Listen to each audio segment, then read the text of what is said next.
Hi, this is Rachelle with Journal Life's Journey, and I'm going to be showing you how to make a paper bag mini album. I actually started recording this process when I put this one together. This is a paper bag journal. I was inspired by a video that I saw late at night when I couldn't sleep. I will link to that video in the description box below. I don't remember the name of the channel, but I will put all the information in the description box below, and I'll try to put it in the iCard up above. But in that video, they used paper bags and book rings to make an album. I didn't really want to do book rings. I wanted to do an actual binding, book binding. So this is my version of it. Again, I had started recording this. My SD card was corrupted, so hopefully I can get through this one. So I just went ahead and pretty much finished this other than decorating, but this is what it looks like. So the cover is a chipboard cover with cardstock and scrapbook paper, and then these are the pages, and the pages are made with paper bags. And each page, on one side there's a pocket, and then the other side is flat. Then you also have a small little pocket here for a tag, so I've put papers in there to make tags. But then there's also an opening here where you could do flips, so I will probably do some flips with this in some form or fashion.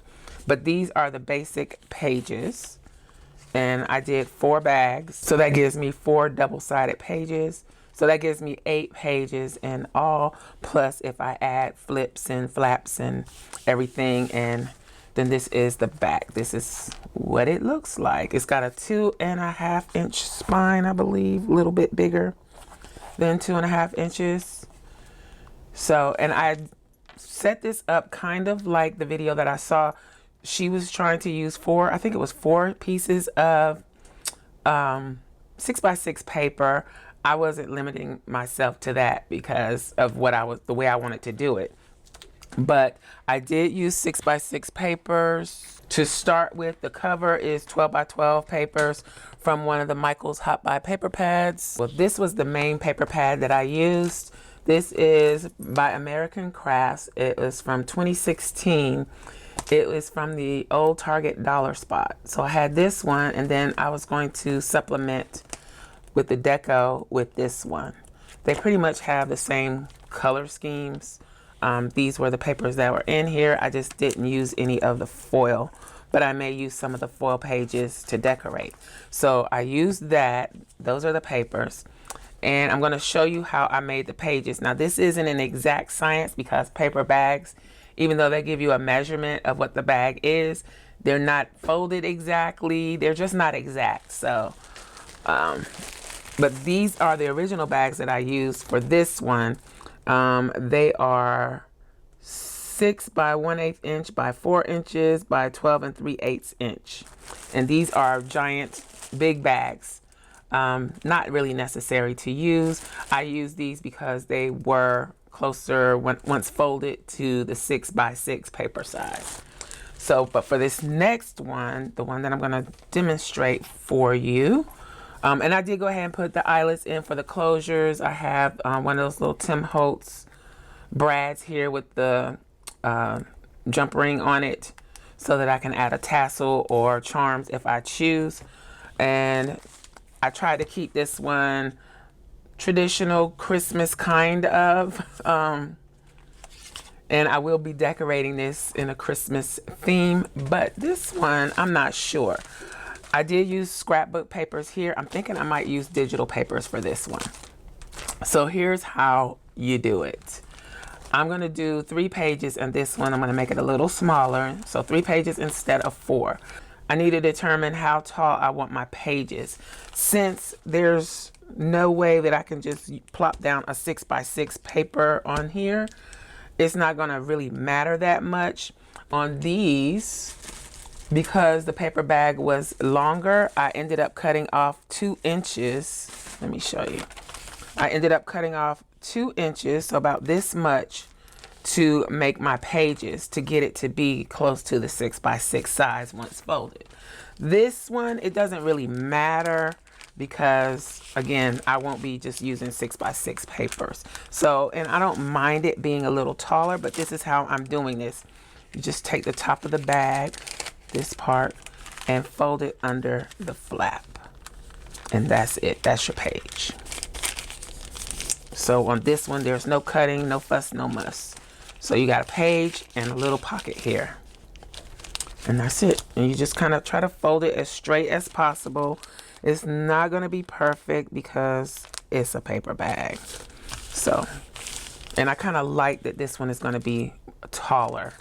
So let's do the rest of these. And then I'll show you how I did attach them to the spine or the binding. And if you make mini albums, you already know how to do this. Again, so in the original video, she put rings. I'm not gonna do that.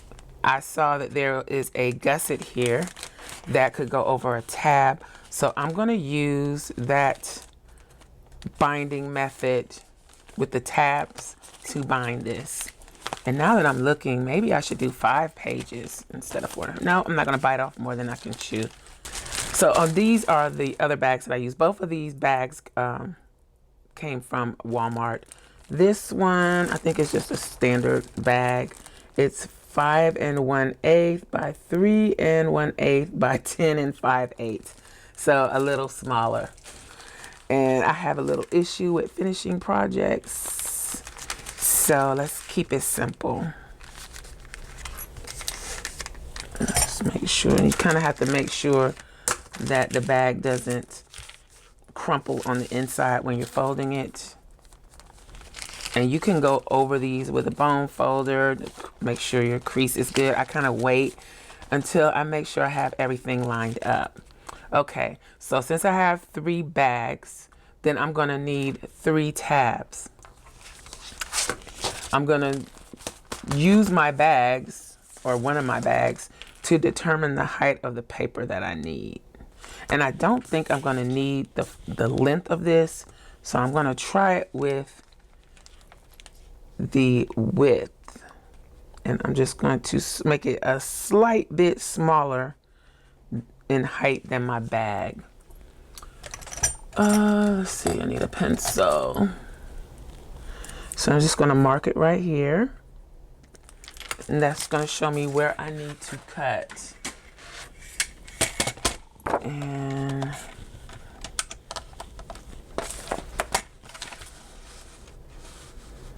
I'm gonna line this up. Oh, there was paper already on there. Okay. So we can save this for tags or whatever we need. All right, let's make sure we got the right height, that's gonna actually fit in there. It should, no problem. So then I'm gonna take the scoreboard, and this is 8.5. So because this is 3 pages, I can start in the middle. With the 4 pages, it wouldn't have worked very well for me to start in the middle. But with 3, I can, because my middle peak or middle tab will have the center score line. So I'm gonna score at 4 1/4. I'm gonna turn this around this way so that I can see the numbers a little better. Sorry. I just recently had eye surgery, so I'm having a little vision trouble, and it's easier for me to see it this way. So 4 1/4.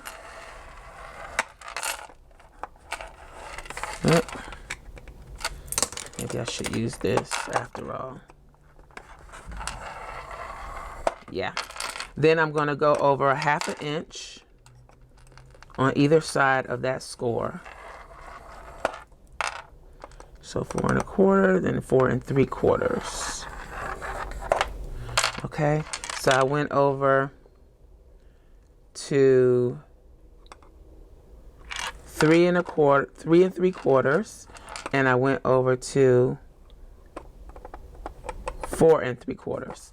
So I'm just going to keep doing 1/2 inch until I get 3 peaks and 2 valleys. So I'll give you the final measurements once I do it. Okay. So what I have done is scored in the center and then 1, 2, 3, 4, 5 spaces on either side of the center. That's 1/2 inch scores. If you need the exact measurements, let me see. I can write that on here. Let me write it on here. So this is how I scored it. Not perfectly, but I scored it. I scored at 1 3/4, 2 1/4, 2 3/4, 3 1/4, 3 3/4, 4 1/4, 4 3/4, 5 1/4, 5 3/4, 6 1/4, 6 3/4. If you notice, there's a pattern there. This is 8.5 inches wide, and that is for my 3 paper bag tabs. So for the one in the center, I think I'm going to fold it the other way since I wrote on this, even though I shouldn't. Yeah, because I don't want the writing to be in between my pages. So I'm going to fold that center score up with the 2 1/2 inch sides going down. I'm going to skip a 1/2 inch and do the same thing for the next one, like this. Then that's going to leave me this score here. This is the flap that I'm going to attach to my cover, like that. So I have a 1/2 inch there and 1/2 inch in between these two, and then I'm going to go ahead and skip on this side a 1/2 inch and pinch and make my other peak. So we got peaks and valleys. We got 2 valleys in between the 3 peaks, and then we're going to have valleys on either side of the 3 peaks. These larger pieces are what attach to your book. So now we just put these together. You can use glue, tape, whatever you choose. I am going to use tape. I'm going to use 1/4 inch score tape. And I am going to try and do this, even though I can't really see it. Okay. So I'm going to have to fold this funny ways to do it. I'm working on my peaks, on the back of the peak. So on one side, I'm going to put the tape on the top, one side of the peak, top tape. The other side, I'm going to put it in the bottom of the peak, if that makes sense. So that when I close them, there'll be tape to cover both parts of that. So there's tape up here and then tape down in there. So when I close it, everything is covered with tape. I'll do the same thing on this one in the middle. And I don't have to go all the way to the ends because we're going to miter those ends. And that's also one reason why I'm not really trying to cut the tape evenly. I usually don't like to tear my tape like this, but since I'm cutting off the ends, it will end up being straight. So this is what we got so far. It's kind of hard to see this on the white paper, but I hope I explained it well. So just want to make sure that when you close your peak, that you have tape covering the top and the bottom in there so that it seals well. Okay. Or whatever adhesive. If you're using a liquid adhesive, I guess it doesn't matter as much because it spreads. And this is a good project for Fabri-Tac or 3-in-1, especially if you're kind of not that comfortable with adhesives, because with that type of glue, you can use a glue remover. And so if you have any seepage, it is easy to clean up, which that's what I like about those types of glues. Okay, so I've taped up my peaks. Now I'm going to add some tape to my valleys, and I'm going to use 1/2 inch wide tape for that. And that's basically just going straight down the valley area on the back side. So those spaces that you skipped in between the peaks is where you need to put the tape. And you can use the same 1/4 inch tape and just run 2 strips down if you choose. And then I'm going to go ahead and put it on these outside pieces as well, so that I don't have to worry about that later. And let me fold this to make sure that I'm getting it as straight as possible.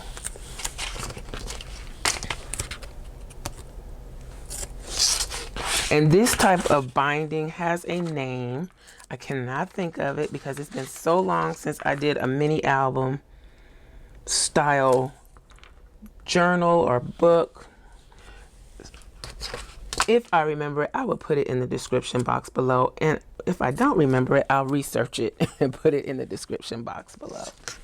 Okay, so we got, I'm gonna go ahead and burnish this down. I'm just gonna use the metal side of my ruler. This is a Tim Holtz ruler covered in glue. So let's define our peaks again. This is what we have. And then if the peaks are closed, let's see, this is what the back will kind of look like. So I'm going to go ahead and close the peaks and miter everything that needs to be mitered. And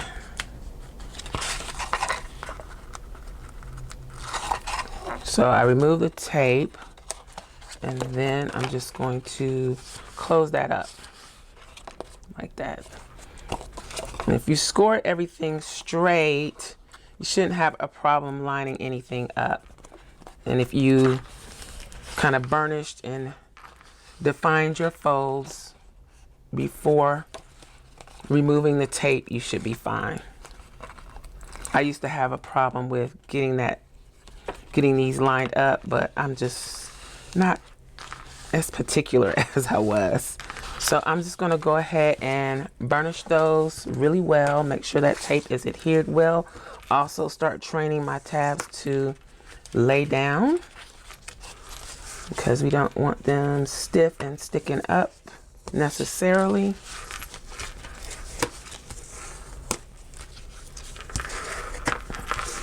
Okay, so now I'm just going to go ahead and miter the edges of the 3 tabs. Just snip off a small triangle. Okay.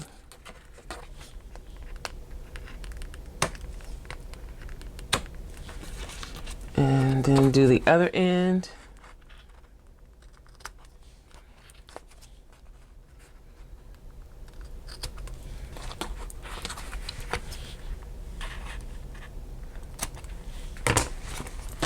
So that's what we have. They are slightly angled. I'm hoping that you can see that.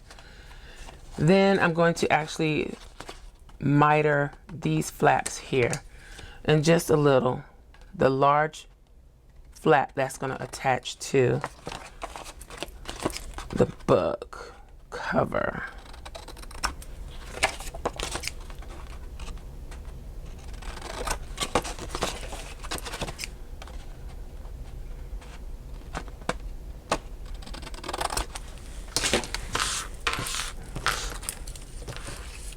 So let's clean up our area a little bit.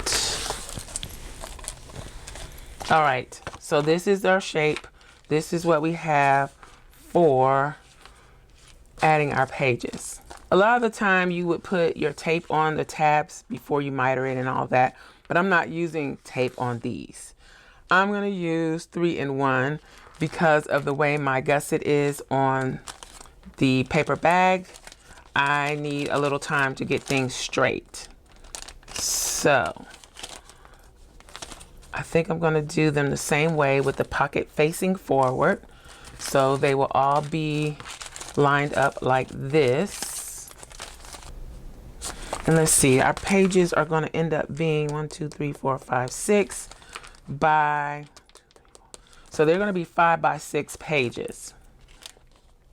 This is our gusset. You have this opening here. Hopefully you can see that. So the bag is folded like this into the bottom part of the bag, or the footer of the bag.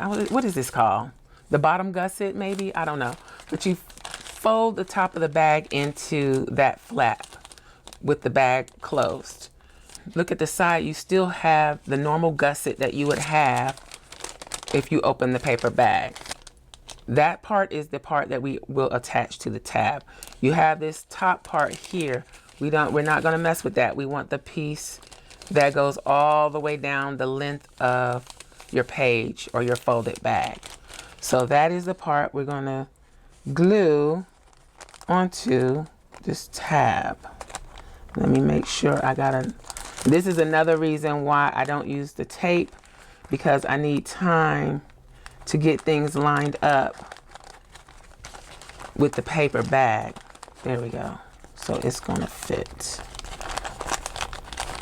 So we're going to put that on there like that. And is that going to be a problem? I might need to angle this a little bit more. Just because of the way the bag is shaped. So I'm just adding a little bit deeper miter, because down here we have a little less space to slide the page on. Let's see if this works better. Yep, that cured it. Okay, so now I'm gonna go ahead and I'm gonna start from the back and add my 3-in-1 to the tabs. And I'm gonna go ahead and mark this too. I'm gonna mark this front and back. That'll also give me top and bottom. We use 3-in-1, add some to both sides of the tab.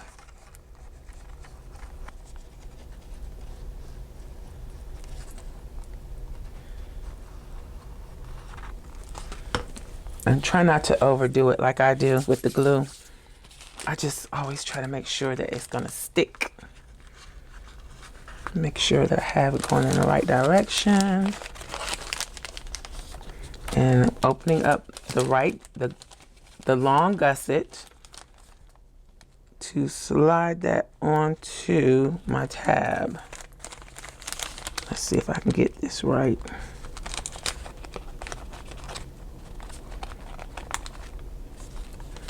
It is so hard to see the white. Okay. So, and you don't want to push it too far down. You don't need to jam it to the bottom of the tab. You still want it to be able to fold and lay. And if you put it too far down, it's not going to fold, because it's going to block the score line and it won't be able to fold.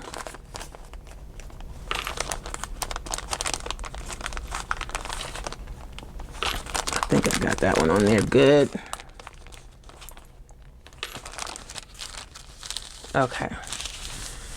So then I'm going to do the same thing with the next one.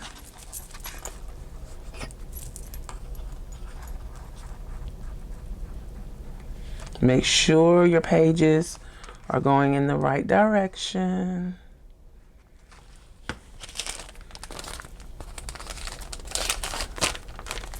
Pocket at the bottom.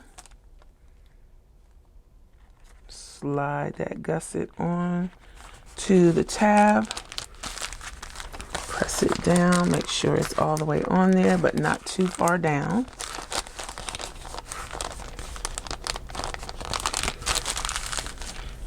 Got a little seepage.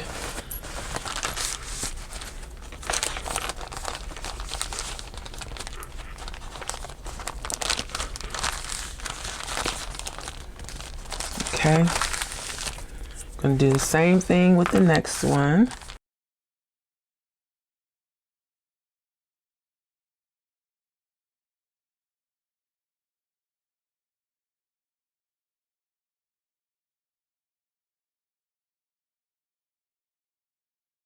Let's do this from this side.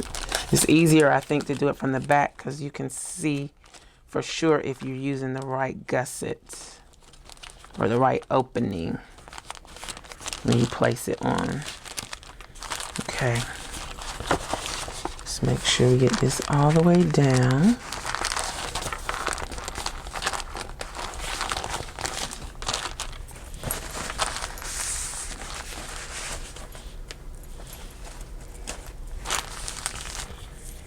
And again, I have glue seepage, but I can use my glue remover to clean that up once everything is dry.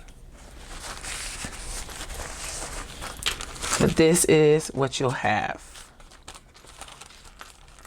So you have 1, 2, 3 pages, and then your flaps to attach to your cover. You have room in between. You can decorate, put lace. So in the next video, we will put together the cover. I hope you enjoyed this and found it useful. If you did, please give me a thumbs up. Make sure you subscribe to the channel, and I'll holler at y'all next time. Bye.